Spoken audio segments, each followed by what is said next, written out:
Hello guys, welcome back to my YouTube channel SKM study a way of success. मैं हूं आपका educator Shivam Mishra. आखिरकार आपका कमेंट था कि सर हिंदी में ऐसी कोई अप्रोच बता दीजिए, ट्रिक बता दीजिए जिससे हम पास हो जाएं। केवल हिंदी में आप बता दीजिए, हो गया।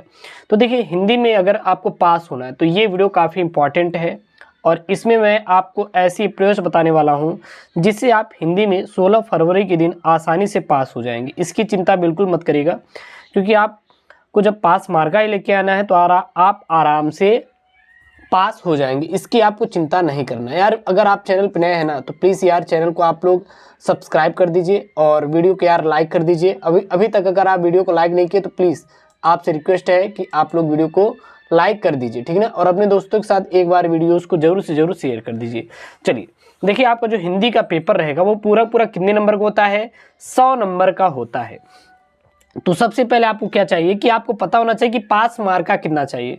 तो 100 में अगर आप 33 नंबर ला लेंगे, कितना ला लेंगे? 100 में से अगर आप 33 नंबर ला लेंगे तो आसानी से हिंदी में पास हो जाएंगे। 100 में अगर आप 33 नंबर भी ला लेंगे ना तो आसानी से आप हिंदी में पास हो जाएंगे।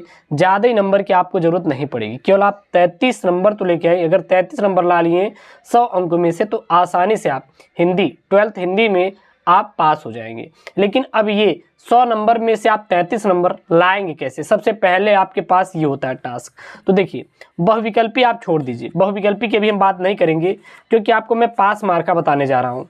तो आप देखिए, सबसे पहले पास मार्का होने के लिए दो चीज़ जरूरी होता है। देखिए, गद्यांश पद्यांश। गद्यांश आपका कितने नंबर का आता है? 10 नंबर का आता है। और पद्यांश कितने नंबर का आता है? 10 नंबर का होता है। और आपके पास समय बहुत ही कम है। समय कितना बचा हुआ है? तो केवल अब आपके पास 3 से 4 दिन का वक्त और बचा हुआ है। इसके बाद आपका बोर्ड परीक्षा ही स्टार्ट हो रही है, ठीक है ना। तो अब जो ये कम वक्त बचा हुआ है, इस बचे हुए वक्त में आपको क्या होना है? पास होना है। तो यदि आप पास होना चाहते हैं तो भाई साहब बहुत ही अच्छे वीडियोस पे आके रुके हुए हैं, क्योंकि मैं आपको इस वीडियो में बताने वाला हूं कि आप पास कैसे होंगे, ठीक है ना। तो देखिए, सबसे पहले आप क्या करिए कि आप जैसे कि राष्ट्र का स्वरूप, किसका? राष्ट्र का स्वरूप और अशोक के फूल। राष्ट्र का स्वरूप और क्या है आपका? अशोक के फूल। तो ऐसे कुछ आपके क्या होते हैं बच्चों? आपके कुछ ऐसे गद्यांश होते हैं जहां से हर साल क्वेश्चन पूछे जाते हैं। तो राष्ट्र का स्वरूप आप तैयार कर लीजिए और अशोक का फूल, केवल ये दो गद्यांश पढ़ के चले जाइएगा। और मान लीजिए आप पढ़ के नहीं गए तो आपको क्या करना है?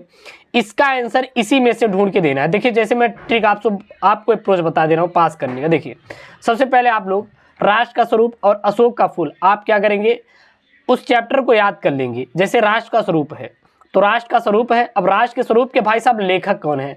तो याद कर लीजिए, राष्ट्र के स्वरूप के लेखक क्या रहे? वासुदेव शरण अग्रवाल। तो याद कर लेंगे, राष्ट्र का स्वरूप के लेखक कौन है? डॉक्टर वासुदेव शरण है। तो आपको याद हो गया, ठीक है ना।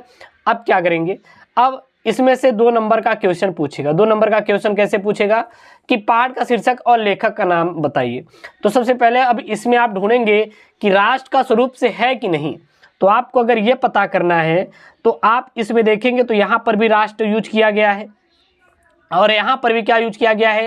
राष्ट्र ही यूज किया गया है। और यहाँ पर भी क्या यूज किया गया है? राष्ट्र। यानी कि ये राष्ट्र के स्वरूप से है। इसको पहचानने का क्या है? तरीका है। पास मार्का केवल 33 नंबर। और ट्रिक देख लीजिए आपको पास कैसे होना है। तो यहाँ पे अगर ढूंढेंगे तो यहाँ पे आपको मिलेगा राष्ट्र का स्वरूप। कैसे मिलेगा आपको पता हो गया। आपको बस यही चीज़ देखना है। क्या देखना है? यहाँ पे देखेंगे तो राष्ट्र दिखा, यानी कि ये राष्ट्र के स्वरूप से है। तो आप इस प्रकार से इसको ढूंढ के अप्रोच कर सकते हैं। जैसे यहाँ पे, और मैं बता दे रहा हूँ सॉल्व करने का तरीका। जैसे यहाँ पे है जन का प्रवाह का आशय लिखिए। तो जन का प्रवाह का आशय क्या? तो यहाँ पे देखेंगे, ये देखिए, जन का प्रवाह का आशय अनंत होता है। जन का प्रवाह का आशय मतलब क्या होता है? जन के प्रवाह से आप आशय क्या है, क्या समझते हैं? तो जन का प्रवाह क्या होता है आपका? जन के प्रवाह से मतलब होता है अनंत होता है। क्लियर है? यहाँ से यहाँ तक इसको आप लगा देंगे। उसके बाद देखिए यहाँ पे है क्वेश्चन क्या है? भूमि के साथ किसने तदात्म प्राप्त किया? भाई साहब, भूमि के साथ किसने तदात्म प्राप्त किया है? तो यहाँ पे लगा देंगे आप लोग, भूमि के साथ किसने तदात्म प्राप्त किया है? सहस्त्रों वर्षों से राष्ट्रीय जननी ने भूमि के साथ क्या प्राप्त किया है? तदात्म प्राप्त किया है। तो इस प्रकार से आप गद्यांश सॉल्व कर लीजिएगा। आराम से आप 10 में से कम 8 नंबर पा जाएंगे। ये तो भाषा और आधुनिकता से है, क्योंकि यहाँ पे भाषा लिखा है तो यानी समझ लीजिए कि भाषा और आधुनिकता से है। क्लियर है ना। अब उसके बाद पद्यांश है। तो यहाँ पे देखिए, जो पद्यांश रहेगा, पद्यांश भी आप तैयार कर लेंगे। जैसे 10 नंबर का है, मान लीजिए आपको पद्यांश में से भाई साहब हम कह रहे हैं आपको कुछ क्वेश्चन आ रहे हैं, सारे के सारे नहीं आ रहे, मान लीजिए आपको सारे के सारे क्वेश्चन का आंसर नहीं आ रहा है, लेकिन आपको ऐसा नहीं होगा कि कुछ क्वेश्चन का ना है आंसर, तो ऐसा तो होगा ना कि आपको कुछ आंसर का क्वेश्चन मालूम हो। जिसका आपको क्वेश्चन का आंसर मालूम हुआ, केवल आप उठाइए भाई साहब, उसी का आंसर देना शुरू कीजिए। केवल आपको उसी का आंसर देना है, सारे क्वेश्चन का आंसर नहीं देना है, केवल आपको उसी क्वेश्चन का आंसर देना है जिसका आपको आंसर मालूम हो, ठीक है ना। इतना आपको परेशान नहीं होना कि यार सर हमें तो ये नहीं आ रहा है, हम कैसे करेंगे। तो जो चीज़ नहीं आ रहा है छोड़ दीजिएगा, क्योंकि आपके पास इतना बोर्ड में टाइम नहीं रहेगा, इतना आपके पास बोर्ड में टाइम नहीं रहेगा कि आप उसके पीछे टाइम दें और उसको आप सॉल्व कीजिए, ठीक है ना। तो अगर जो आएगा उसी को आंसर देंगे। सबसे पहले आप कवि और कविता का नाम, मान लीजिए आपको कविता कवि का नाम नहीं याद रहा है, छोड़ दीजिए, आपको नहीं करना है। लेकिन यहाँ पे अगला है, श्रद्धा किसके हताश मन को प्रेरणा दे रही है। श्रद्धा जो है वो किसके हताश मन को प्रेरणा दे रही है। रजनी का प्रतीक क्या होता है, और सुख का नवल प्रभात कब आता है, और यहाँ पे है रेखांकित अंश की व्याख्या दीजिए। अब इसमें से आप कुछ का क्वेश्चन का आंसर ट्रिक से देंगे। देखिए जैसे यहाँ पे सुख का नवल प्रभात कब आता है, तो यहाँ पे देखिए विकसता सुख का नवल प्रभात। देखिए दुख की पिछली रजनी बीच विकसता सुख का नवल प्रभात। जब दुख खत्म होता है तो उसके बाद सुख ही जीवन में आता है। तो इसका आंसर यहाँ से यहाँ तक किसको आप लगा सकते हैं। तो कहीं ना कहीं ये ट्रिक ही तो है। तो आराम से 10 नंबर है, तो आराम से आसानी से 6-7 नंबर यहाँ से आप स्कोर कर लोगे। क्लियर हो गया। उसके बाद चले आएंगे 10 नंबर, 8 नंबर वहाँ से हो गया, ये पद्यांशी है। और उसके बाद आ जाएंगे यहाँ पे लेखक का जीवन परिचय। ऐसा होगा नहीं कि आपको लेखक का जीवन परिचय ना याद हो।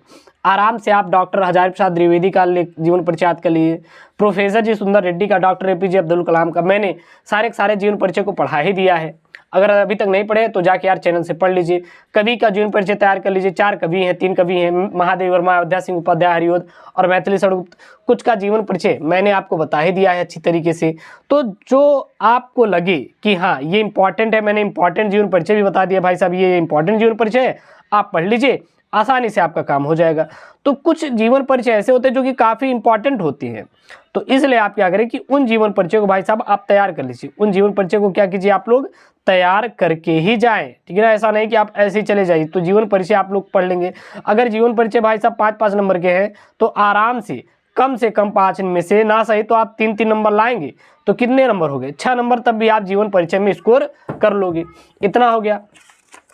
उसके बाद देखेंगे तो स्वपठित खंड काव्य फिक्स होता है।